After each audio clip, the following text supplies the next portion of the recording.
Իրականում գիտեք, ես ուզում եմ հիմա ամենաառաջինը շնորհակալություն ասեմ բոլոր այն մարդկանց, ովքեր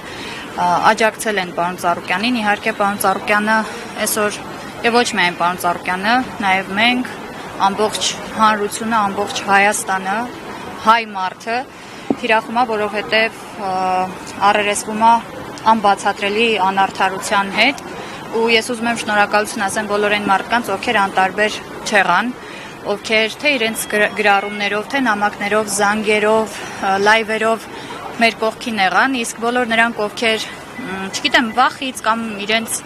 ինչ-որ ավելորդ զգուշավորությունից լռեցին, ես ուղղակի կասեմ, որ թող Աստված պահապան լինի իրանց եւ թող իրանք սպասեն Աստծո խոսքին, ինչի, որովհետեւ գիտեք, ամենաառաջինը պետք էր պարոն Ծառուկյանի կողքին լինել, ոչ թե որպես կուսակցության նախագահ, որպես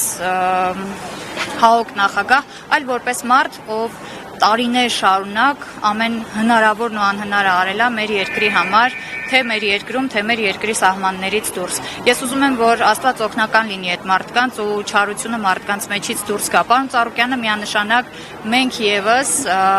այս ամեն ինչը հաղթահարելու ենք։ Պարբերաբար պարոն Ծառուկյանը եղել է թիրախավորված, պարբերաբար ունեցել ենք նմանատիպ դժվար իրավիճակներ, Աստծով հաղթահարել ենք եւ վստահաբար եւս մեկ անգամ հաղթահարելու ենք, դա չի քննարկվում։ Ծառուկյանը էլի մնում է Ծառուկյան, իսկ նմանատիպ միջադեպերը մենք օգտագործում ենք նաեւ միջոց, որպեսզի հասկանանք, թե ովքեր մարդ մնացին, ովքեր ոչ։